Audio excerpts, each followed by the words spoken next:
اور میں اپنے آپ کو پاک صاف نہیں کہتا، کیونکہ نفس امارہ انسان کو برائی ہی سکھاتا رہتا ہے، مگر یہ کہ میرا پروردگار رحم فرمائے۔ بے شک میرا پروردگار بخشنے والا ہے، مہربان ہے۔ اور بادشاہ نے حکم دیا کہ اسے میرے پاس لاؤ، میں اسے اپنا مصاحب خاص بناؤں گا۔ پھر جب ان سے گفتگو کی تو کہا کہ آج سے تم ہمارے ہاں صاحب منزلت ہو اور صاحب اعتبار ہو۔ یوسف نے کہا مجھے زرعی پیداوار پر مقرر کر دیجئے، کیونکہ میں حفاظت بھی کر سکتا ہوں اور اس کام سے واقف بھی ہوں۔ اس طرح ہم نے یوسف کو ملک مصر میں جگہ دی اور وہ اس ملک میں جہاں چاہتے تھے رہتے تھے۔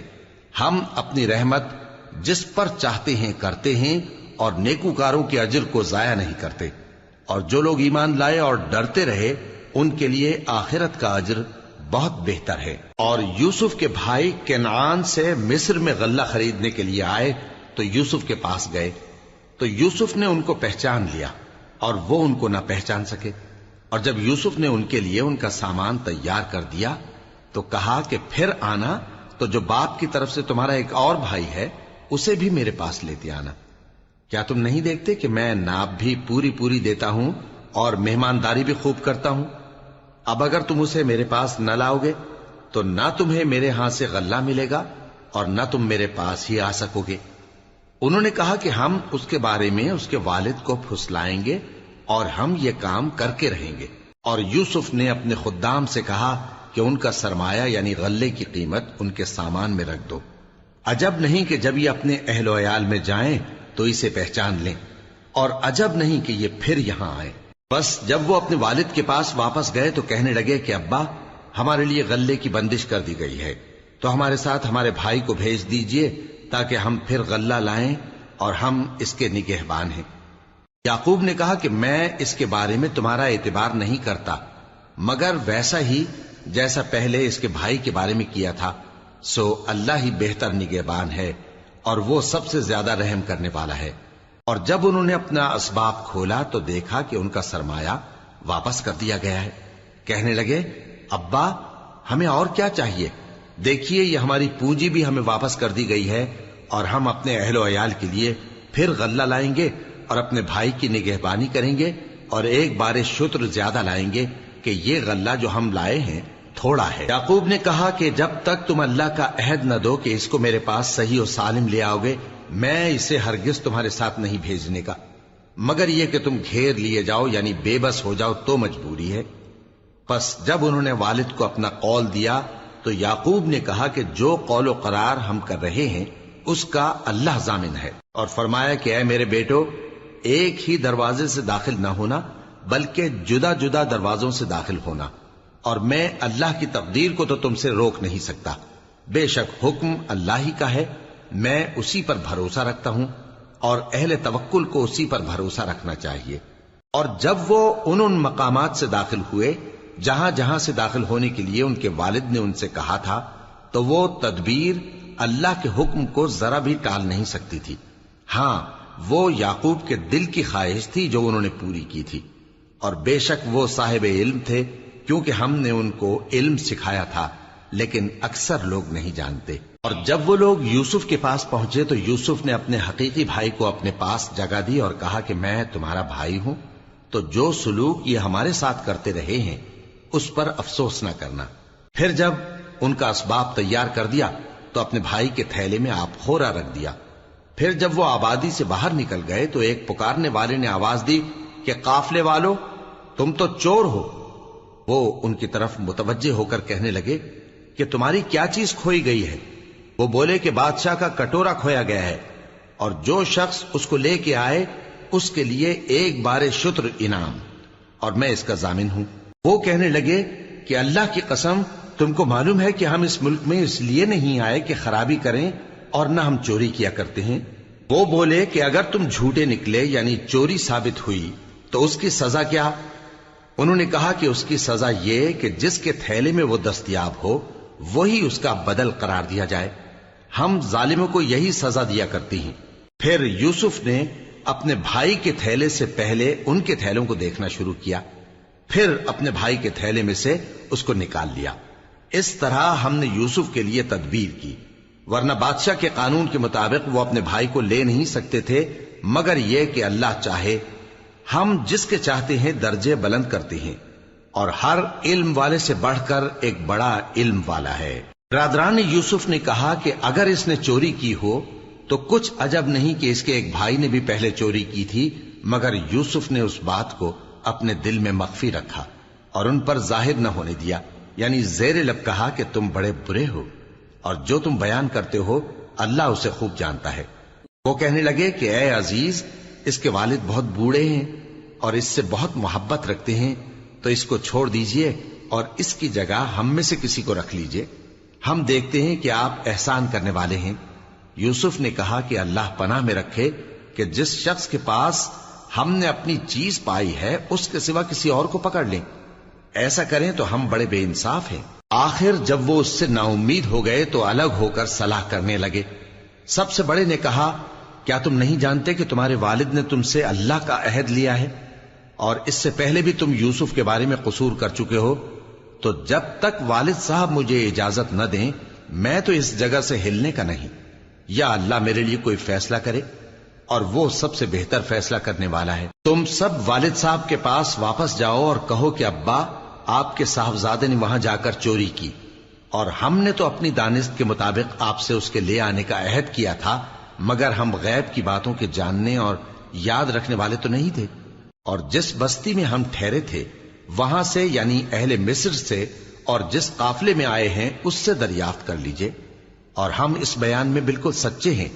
جب انہوں نے یہ بات یعقوب سے آ کر کہی تو انہوں نے کہا کہ حقیقت یوں نہیں ہے، بلکہ یہ بات تم نے اپنے دل سے بنا لی ہے، تو صبر ہی بہتر ہے۔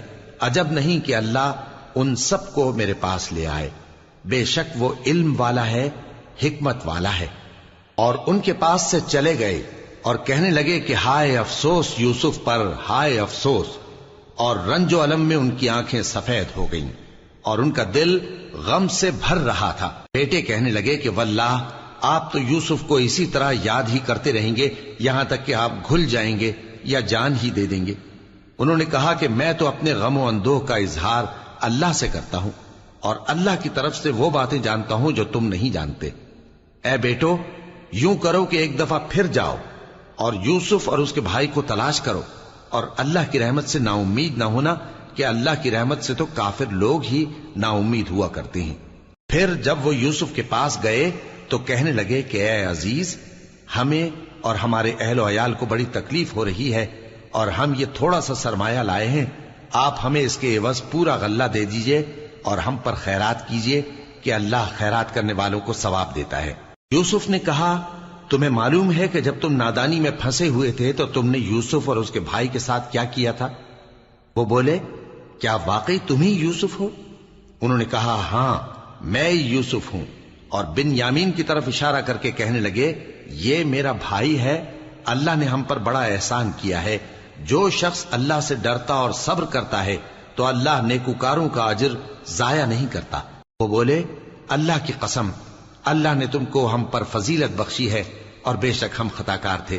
یوسف نے کہا کہ آج کے دن تم پر کوئی ملامت نہیں، اللہ تم کو معاف کرے، اور وہ سب سے بڑھ کر رحم کرنے والا ہے۔ یہ میرا کرتا لے جاؤ، پھر اسے والد صاحب کے منہ پر ڈال دینا تو وہ بینا ہو جائیں گے، اور اپنے تمام اہل و عیال کو میرے پاس لے آؤ۔ اور جب قافلہ مصر سے روانہ ہوا تو ان کے والد کہنے لگے کہ اگر مجھ کو یہ نہ کہو کہ بوڑھا بہک گیا ہے تو مجھے تو یوسف کی بو آ رہی ہے۔ وہ بولے کہ واللہ آپ اسی قدیم غلطی میں مبتلا ہیں۔ مگر جب خوشخبری دینے والا آپ پہنچا تو اس نے کرتا ان کے منہ پر ڈال دیا، سو وہ بینا ہو گئے، اور بیٹوں سے کہنے لگے، کیا میں نے تم سے نہیں کہا تھا کہ میں اللہ کی طرف سے وہ باتیں جانتا ہوں جو تم نہیں جانتے؟ بیٹوں نے کہا کہ ابا، ہمارے لیے ہمارے گناہ کی مغفرت مانگیے، بے شک ہم خطاکار تھے۔ فرمایا، میں اپنے پروردگار سے تمہارے لیے بخشش مانگوں گا، بے شک وہ بخشنے والا ہے، مہربان ہے۔ پھر جب یہ سب لوگ یوسف کے پاس پہنچے تو انہوں نے اپنے والدین کو اپنے پاس جگہ دی اور کہا، مصر میں داخل ہو جائیے، اللہ نے چاہا تو امن و امان سے رہیے گا۔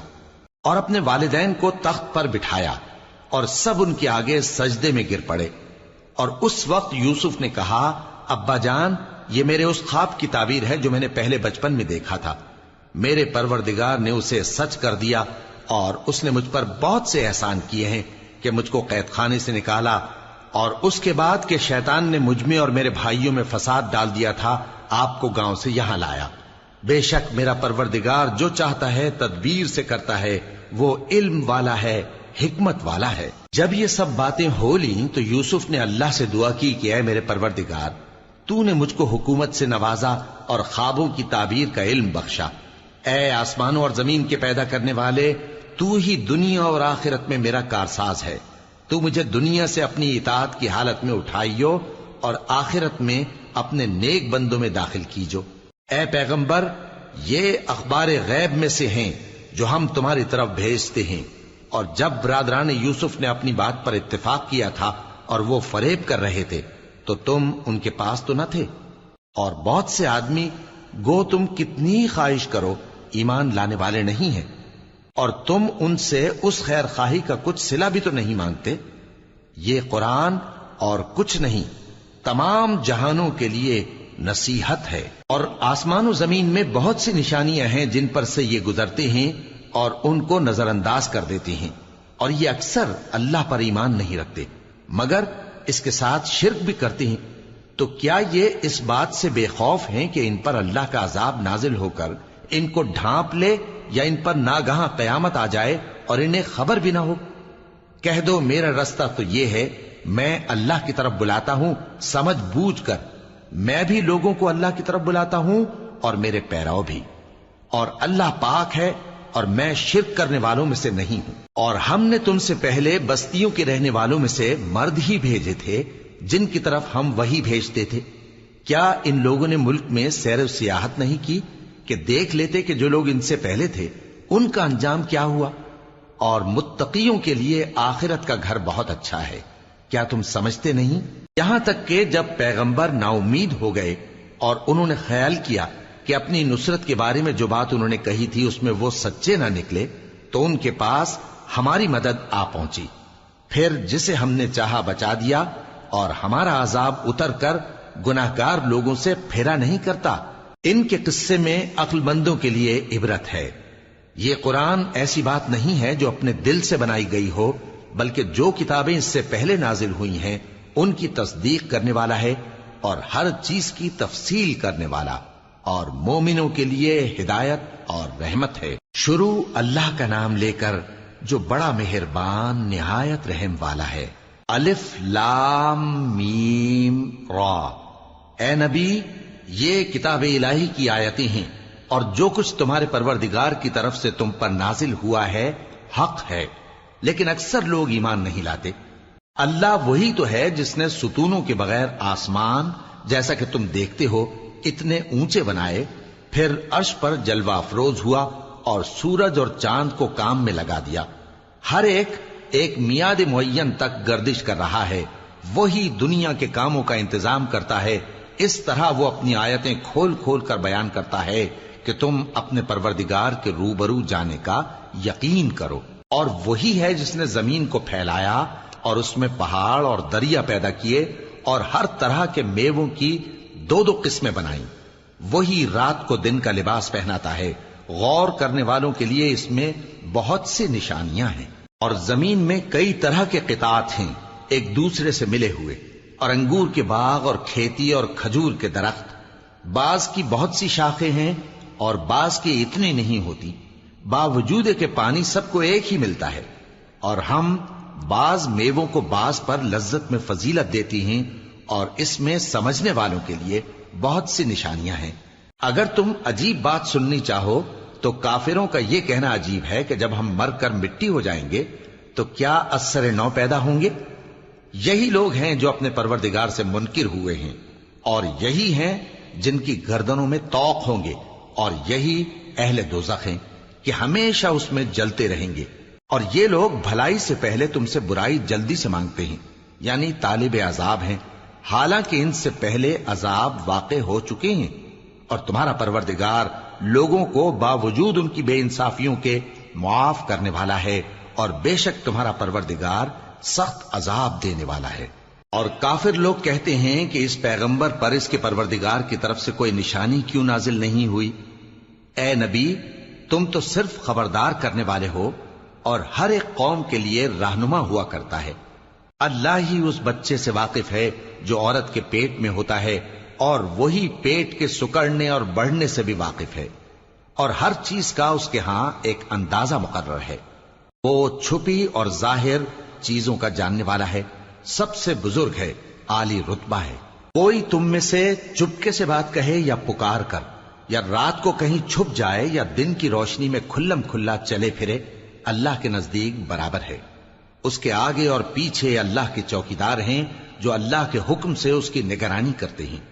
اللہ اس نعمت کو جو کسی قوم کو حاصل ہے نہیں بدلتا جب تک کہ وہ اپنی حالت کو نہ بدلے، اور جب اللہ کسی قوم کے ساتھ برائی کا ارادہ کرتا ہے تو وہ پھر نہیں سکتی، اور اللہ کے سوا ان کا کوئی مددگار نہیں ہوتا۔ وہی تو ہے جو تم کو ڈرانے اور امید دلانے کے لیے بجلی دکھاتا اور بھاری بھاری بادل پیدا کرتا ہے، اور رعد اور فرشتے سب اس کے خوف سے اس کی تسبیح و تحمید کرتے رہتے ہیں۔ اور وہی بجلیاں بھیجتا ہے، پھر جس پر چاہتا ہے گرا بھی دیتا ہے، جبکہ وہ اللہ کے بارے میں جھگڑتے ہیں، اور وہ بڑی قوت والا ہے۔ کام کا پکارنا تو اسی کا ہے، اور جن کو یہ لوگ اس کے سوا پکارتے ہیں وہ ان کی پکار کو کسی طرح قبول نہیں کرتے، مگر اس شخص کی طرح جو اپنے دونوں ہاتھ پانی کی طرف پھیلا دے تاکہ دور ہی سے اس کے منہ تک آ پہنچے، حالانکہ وہ اس تک کبھی بھی نہیں آ سکتا۔ اور اسی طرح کافروں کی پکار بیکار ہے۔ اور جتنی مخلوقات آسمانوں اور زمین میں ہے، خوشی سے یا ناخوشی سے اللہ کے آگے سجدہ کرتی ہے، اور ان کے سائے بھی صبح و شام سجدے کرتے ہیں۔ ان سے پوچھو کہ آسمانوں اور زمین کا پروردگار کون ہے؟ تم ہی کہہ دو کہ اللہ۔ ان سے کہو کہ کیا تم نے اللہ کو چھوڑ کر ایسے لوگوں کو کارساز بنایا ہے جو خود اپنے نفع و نقصان کا بھی اختیار نہیں رکھتے؟ کہو کیا اندھا اور آنکھوں والا برابر ہیں، یا اندھیرا اور اجالا برابر ہو سکتا ہے؟ بھلا ان لوگوں نے جن کو اللہ کا شریک مقرر کیا ہے، کیا انہوں نے اللہ کسی مخلوقات پیدا کی ہے جس کے سبب ان کے لیے مخلوقات مشتبہ ہو گئی ہے؟ کہہ دو کہ اللہ ہی ہر چیز کا پیدا کرنے والا ہے، اور وہ یکتا ہے، بڑا زبردست ہے۔ اسی نے آسمان سے مے برسایا، پھر اس سے اپنے اپنے اندازے کے مطابق نالے بہ نکلے، پھر پانی پر پھولا ہوا جھاگ آ گیا۔ اور جس چیز کو زیور یا کوئی اور سامان بنانے کے لیے آگ میں تپاتے ہیں اس میں بھی ایسا ہی جھاگ ہوتا ہے۔ اس طرح اللہ حق و باطل کی مثال بیان فرماتا ہے۔ سو جھاگ تو سوکھ کر زائل ہو جاتا ہے، اور پانی جو لوگوں کو فائدہ پہنچاتا ہے وہ زمین میں ٹھہرا رہتا ہے۔ اس طرح اللہ صحیح اور غلط کی مثالیں بیان فرماتا ہے تاکہ تم سمجھو۔ جن لوگوں نے اللہ کے حکم کو قبول کیا ان کی حالت بہت بہتر ہوگی، اور جنہوں نے اس کو قبول نہ کیا، اگر روئے زمین کے سب خزانے ان کے اختیار میں ہوں تو وہ سب کے سب اور ان کے ساتھ اتنے ہی اور نجات کے بدلے میں صرف کر ڈالیں، مگر نجات کہاں؟ ایسے لوگوں کا حساب بھی برا ہوگا، اور ان کا ٹھکانہ بھی دوزخ ہے، اور وہ بری جگہ ہے۔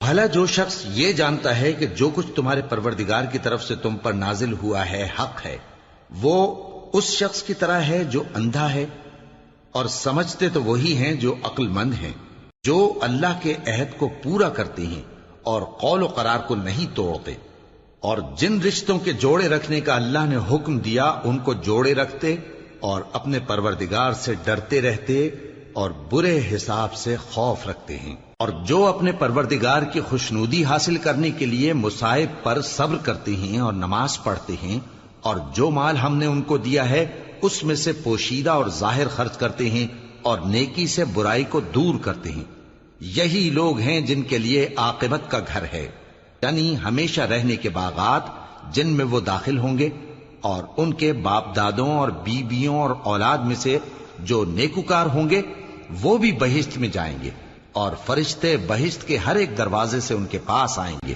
اور کہیں گے تم پر سلام ہو، یہ تمہاری ثابت قدمی کا بدلہ ہے، اور عاقبت کا گھر خوب گھر ہے۔ اور جو لوگ اللہ سے پختہ عہد کر کے اس کو توڑ ڈالتے اور جن رشتوں کے جوڑے رکھنے کا اللہ نے حکم دیا ہے ان کو قطع کر دیتے اور ملک میں فساد کرتے ہیں، ایسوں پر لعنت ہے اور ان کے لیے برا انجام ہے۔ اللہ جس کا چاہتا ہے رزق فراخ کر دیتا ہے اور جس کا چاہتا ہے تنگ کر دیتا ہے۔ اور کافر لوگ دنیا کی زندگی پر خوش ہو رہے ہیں، اور دنیا کی زندگی آخرت کے مقابلے میں بہت تھوڑا سامان ہے۔ اور کافر کہتے ہیں کہ اس پیغمبر پر اس کے پروردگار کی طرف سے کوئی نشانی کیوں نازل نہیں ہوئی؟ کہہ دو کہ اللہ جسے چاہتا ہے گمراہ کرتا ہے، اور جو اس کی طرف رجوع ہوتا ہے اس کو اپنی طرف کا رستہ دکھاتا ہے، یعنی ان کو جو ایمان لاتے اور جن کے دل اللہ کی یاد سے آرام پاتے ہیں ان کو۔ اور سن رکھو کہ اللہ کی یاد سے ہی دل آرام پاتے ہیں۔ جو لوگ ایمان لائے اور عمل نیک کیے ان کے لیے خوشحالی اور عمدہ ٹھکانہ ہے۔ جس طرح ہم پہلے پیغمبر بھیجتے رہے ہیں اسی طرح اے نبی ہم نے تم کو اس امت میں جس سے پہلے بہت سی امتیں گزر چکی ہیں بھیجا ہے، تاکہ تم ان کو وہ کتاب جو ہم نے تمہاری طرف بھیجی ہے پڑھ کر سنا دو۔ اور یہ لوگ رحمان کو نہیں مانتے۔ کہہ دو وہی تو میرا پروردگار ہے، اس کے سوا کوئی معبود نہیں، میں اسی پر بھروسہ رکھتا ہوں اور اسی کی طرف رجوع کرتا ہوں۔ اور اگر کوئی قرآن ایسا ہوتا کہ اس کی تاثیر سے پہاڑ چل پڑتے یا زمین پھٹ جاتی یا مردوں سے کلام کر سکتے تو کیا یہ لوگ ایمان لے آتے؟ بات یہ ہے کہ سب باتیں اللہ کے اختیار میں ہیں، تو کیا مومنوں کو اس سے اطمینان نہیں ہوا کہ اگر اللہ چاہتا تو سب لوگوں کو ہدایت کے رستے پر چلا دیتا؟ اور کافروں پر ہمیشہ ان کے اعمال کے بدلے آفت آتی رہے گی یا ان کے مکانات کے قریب نازل ہوتی رہے گی یہاں تک کہ اللہ کا وعدہ آ پہنچے۔ بے شک اللہ وعدہ خلاف نہیں کرتا۔ اور تم سے پہلے بھی رسولوں کے ساتھ تمسخر ہوتے رہے ہیں، تو میں نے کافروں کو مہلت دی، پھر میں نے ان کو پکڑ لیا، سو دیکھ لو کہ میرا عذاب کیسا رہا۔ تو کیا وہ جو ہر شخص کے اعمال کا نگراں و نگہبان ہے وہ بتوں کی طرح بے علم و بے خبر ہو سکتا ہے؟ اور ان لوگوں نے اللہ کے شریک مقرر کر رکھے ہیں۔ ان سے کہو کہ ذرا ان کے نام تو لو۔ کیا تم اسے ایسی چیزیں بتاتے ہو جو روئے زمین پر ہیں اور اسے معلوم نہیں، یا تم لوگ محض سطحی بات کی تقلید کرتے ہو؟ اصل یہ ہے کہ کافروں کو ان کے فریب خوبصورت معلوم ہوتے ہیں اور وہ ہدایت کے رستے سے روک لیے گئے ہیں، اور جسے اللہ گمراہ رہنے دے اسے کوئی ہدایت کرنے والا نہیں۔ ان کو دنیا کی زندگی میں بھی عذاب ہے اور آخرت کا عذاب تو بہت ہی سخت ہے، اور ان کو اللہ کے عذاب سے کوئی بھی بچانے والا نہیں۔ جس جنت کا پرہیزگاروں سے وعدہ کیا گیا ہے اس کی شان یہ ہے کہ اس کے نیچے نہریں بہ رہی ہیں، اس کے پھل ہمیشہ باقی رہنے والے ہیں اور اس کے سائے بھی۔ یہ ان لوگوں کا انجام ہے جو متقی ہیں، اور کافروں کا انجام دوزخ ہے۔ اور جن لوگوں کو ہم نے کتاب دی ہے وہ اس کتاب سے جو تم پر نازل ہوئی ہے خوش ہوتی ہیں، اور بعض فرقے اس کی بعض باتیں نہیں بھی مانتے۔ کہہ دو کہ مجھ کو یہی حکم ہوا ہے کہ اللہ ہی کی عبادت کروں اور اس کے ساتھ کسی کو شریک نہ بناؤں، میں اسی کی طرف بلاتا ہوں اور اسی کی طرف مجھے لوٹنا ہے۔ اور اسی طرح ہم نے اس قرآن کو عربی زبان کا فرمان بنا کر نازل کیا ہے، اور اگر تم علم آ جانے کے بعد ان لوگوں کی خواہشوں کے پیچھے چلو گے تو اللہ کے سامنے کوئی نہ تمہارا مددگار ہوگا اور نہ کوئی بچانے والا۔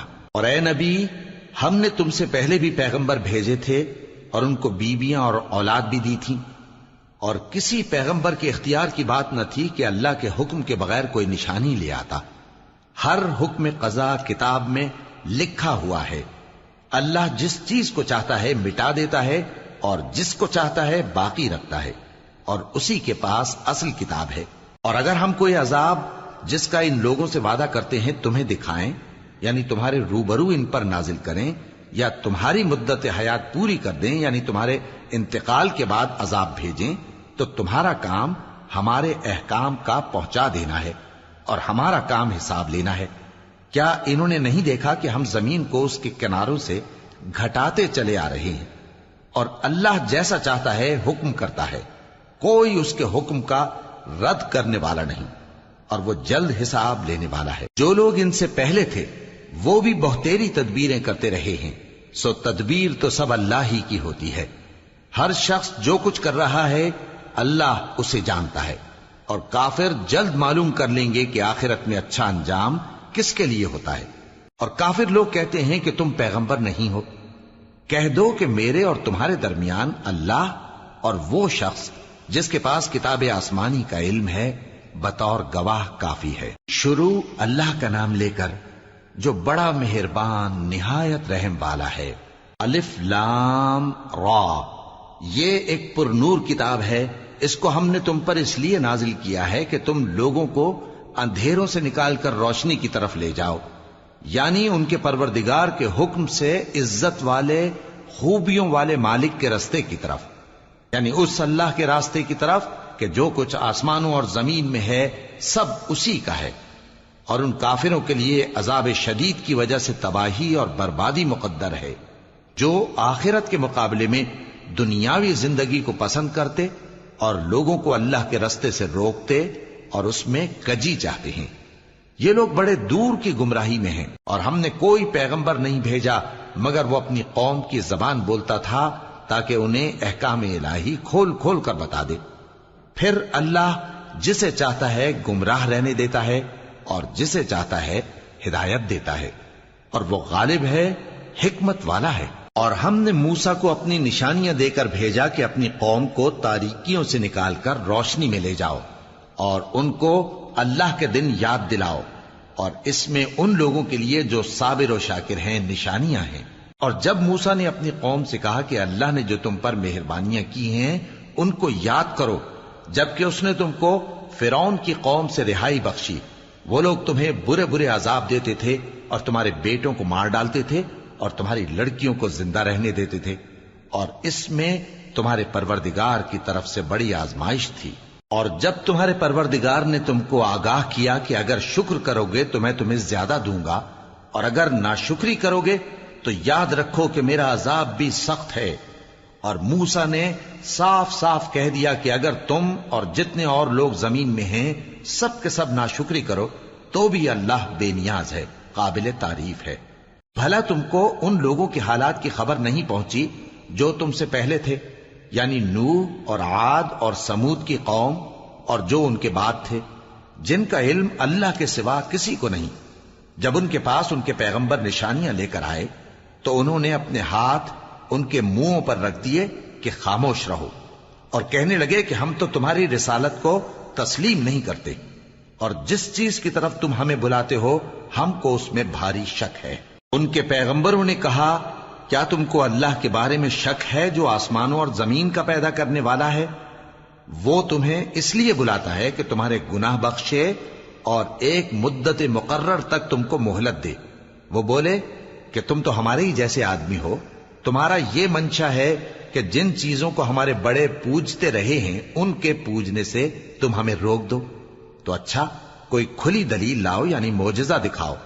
پیغمبروں نے ان سے کہا کہ ہاں ہم تمہارے ہی جیسے آدمی ہیں، لیکن اللہ اپنے بندوں میں سے جس پر چاہتا ہے نبوت کا احسان کرتا ہے، اور ہمارے اختیار کی بات نہیں کہ ہم اللہ کے حکم کے بغیر تم کو تمہاری فرمائش کے مطابق معجزہ دکھائیں، اور اللہ ہی پر مومنوں کو تو بھروسہ رکھنا چاہیے۔ اور ہم کیوں اللہ پر بھروسہ نہ رکھیں حالانکہ اس نے ہم کو ہمارے دین کے سیدھے رستے بتائے ہیں، اور جو تکلیفیں تم ہم کو دیتے ہو اس پر ہم صبر کریں گے، اور اہل توکل کو تو اللہ ہی پر بھروسہ رکھنا چاہیے۔ اور جو کافر تھے انہوں نے اپنے پیغمبروں سے کہا کہ یا تو ہم تم کو اپنے ملک سے باہر نکال دیں گے یا تم ہمارے مذہب میں واپس آ جاؤ۔ بس ان کے پروردگار نے ان کی طرف وحی بھیجی کہ ہم ظالموں کو ہلاک کر دیں گے اور ان کے بعد تم کو اس زمین میں آباد کر دیں گے۔ یہ اس شخص کے لیے ہے جو قیامت کے روز میرے سامنے کھڑے ہونے سے ڈرے اور میرے عذاب سے خوف کرے۔ اور پیغمبروں نے اللہ سے فتح چاہی اور ہر سرکش ضدی نامراد رہ گیا۔ اس کے پیچھے دوزخ ہے اور اسے پیپ والا پانی پلایا جائے گا، وہ اس کو گھونٹ گھونٹ کر کے پیے گا اور گلے سے نہیں اتار سکے گا، اور ہر طرف سے اسے موت آ رہی ہوگی مگر وہ مرنے میں نہیں آئے گا، اور اس کے بعد سخت عذاب ہوگا۔ جن لوگوں نے اپنے پروردگار سے کفر کیا ان کے اعمال کی مثال راکھ کی سی ہے کہ آندھی کے دن اس پر زور کی ہوا چلے جو اسے اڑا لے جائے۔ اسی طرح جو کام وہ کرتے رہے ان پر ان کو کچھ قابو نہ ہوگا۔ یہی تو پرلے سرے کی گمراہی ہے۔ کیا تم نے نہیں دیکھا کہ اللہ نے آسمانوں اور زمین کو تدبیر سے پیدا کیا ہے؟ اگر وہ چاہے تو تم کو نابود کر دے اور تمہاری جگہ نئی مخلوق پیدا کر دے، اور یہ اللہ کو کچھ بھی مشکل نہیں۔ اور قیامت کے دن سب لوگ اللہ کے سامنے کھڑے ہوں گے تو غریب پیروکار بڑے بن بیٹھنے والوں سے کہیں گے کہ ہم تو تمہارے پیرو تھے، کیا تم اللہ کا کچھ عذاب ہم پر سے دفع کر سکتے ہو؟ وہ کہیں گے کہ اگر اللہ ہم کو ہدایت کرتا تو ہم تم کو ہدایت کرتے۔ اب ہم گھبراہٹ ظاہر کریں یا صبر کریں ہمارے حق میں برابر ہے، کوئی جگہ رہائی کی ہمارے لیے نہیں ہے۔ اور جب حساب کتاب کا کام فیصل ہو چکے گا تو شیطان کہے گا جو وعدہ اللہ نے تم سے کیا تھا وہ تو سچا تھا، اور جو وعدہ میں نے تم سے کیا تھا وہ جھوٹا تھا، اور میرا تم پر کسی طرح کا زور نہیں تھا۔ ہاں، میں نے تم کو گمراہی اور باطل کی طرف بلایا تو تم نے جلدی سے اور بے دلیل میرا کہنا مان لیا۔ تو آج مجھے ملامت نہ کرو، اپنے آپ ہی کو ملامت کرو۔ نہ میں تمہاری فریاد رسی کر سکتا ہوں اور نہ تم میری فریاد رسی کر سکتے ہو۔ میں اس بات سے انکار کرتا ہوں کہ تم پہلے مجھے شریک بناتے تھے۔ بے شک جو ظالم ہیں ان کے لیے درد دینے والا عذاب ہے۔ اور جو ایمان لائے اور عمل نیک کرتے رہے وہ بہشتوں میں داخل کیے جائیں گے جن کے نیچے نہریں بہ رہی ہیں۔ اپنے پروردگار کے حکم سے وہ ہمیشہ ان میں رہیں گے، وہاں وہ ہر ملاقات پر ایک دوسرے کو سلام کہیں گے۔ کیا تم نے نہیں دیکھا کہ اللہ نے کلمہ طیبہ کی کیسی مثال بیان فرمائی ہے؟ وہ ایسی ہے جیسے پاکیزہ درخت جس کی جڑ مضبوط ہو اور شاخیں آسمان میں پھیلی ہوں۔ وہ اپنے پروردگار کے حکم سے ہر موقع پر پھل لاتا ہو، اور اللہ لوگوں کے لیے مثالیں بیان فرماتا ہے تاکہ وہ نصیحت حاصل کریں۔ اور ناپاک بات یعنی غلط عقیدے کی مثال ناپاک درخت کی سی ہے کہ وہ زمین کے اوپر ہی سے اکھیڑ کر پھینک دیا جائے، اس کو ذرا بھی قرار و ثبات نہیں۔ اللہ مومنوں کے دلوں کو صحیح اور پکی بات سے دنیا کی زندگی میں بھی مضبوط رکھتا ہے اور آخرت میں بھی رکھے گا، اور اللہ بے انصافوں کو گمراہ کر دیتا ہے، اور اللہ جو چاہتا ہے کرتا ہے۔ کیا تم نے ان لوگوں کو نہیں دیکھا جنہوں نے اللہ کے احسان کو ناشکری سے بدل دیا اور اپنی قوم کو تباہی کے گھر میں لا اتارا، یعنی دوزخ میں، کہ سب ناشکرے اس میں داخل ہوں گے اور وہ برا ٹھکانہ ہے۔ اور ان لوگوں نے اللہ کے شریک مقرر کیے کہ لوگوں کو اس کے رستے سے گمراہ کریں۔ کہہ دو کہ چند روز فائدے اٹھا لو، آخر کار تم کو دوزخ کی طرف لوٹ کر جانا ہے۔ اے پیغمبر، میرے مومن بندوں سے کہہ دو کہ نماز پڑھا کریں، اور اس دن کے آنے سے پیشتر جس میں نہ اعمال کا سودا ہوگا اور نہ دوستی کام آئے گی، ہمارے دیے ہوئے مال میں سے پوشیدہ اور علانیہ خرچ کرتے رہیں۔ اللہ ہی تو ہے جس نے آسمانوں اور زمین کو پیدا کیا اور آسمان سے مے برسایا، پھر اس سے تمہارے کھانے کے لیے پھل پیدا کیے اور کشتیوں اور جہازوں کو تمہارے زیر فرمان کیا تاکہ وہ سمندر میں اس کے حکم سے چلیں، اور نہروں کو بھی تمہارے زیر فرمان کیا، اور سورج اور چاند کو تمہارے لیے کام میں لگا دیا کہ دونوں دن رات ایک ڈگر پر چل رہے ہیں، اور رات اور دن کو بھی تمہاری خاطر کام میں لگا دیا، اور جو کچھ تم نے مانگا سب میں سے تم کو عنایت کیا۔ اور اگر اللہ کے احسان گننے لگو تو شمار نہ کر سکو، مگر لوگ نعمتوں کا شکر نہیں کرتے۔ کچھ شک نہیں کہ انسان بڑا بے انصاف ہے، ناشکرا ہے۔ اور جب ابراہیم نے دعا کی کہ اے میرے پروردگار، اس شہر کو لوگوں کے لیے امن کی جگہ بنا دے، اور مجھے اور میری اولاد کو اس بات سے کہ بتوں کی پرستش کرنے لگیں بچائے رکھیو۔ اے پروردگار، انہوں نے بہت سے لوگوں کو گمراہ کیا ہے، سو جس شخص نے میرا کہا مانا وہ میرا ہے، اور جس نے میری نافرمانی کی تو تو بخشنے والا ہے، مہربان ہے۔ اے پروردگار، میں نے اپنی اولاد ایک وادی میں جہاں کھیتی نہیں، تیرے عزت و ادب والے گھر کے پاس لا بسائی ہے۔ اے پروردگار، تاکہ یہ نماز پڑھیں، سو تو لوگوں کے دلوں کو ایسا کر دے کہ ان کی طرف جھکے رہیں، اور ان کو میووں سے روزی دیتے رہنا تاکہ تیرا شکر کریں۔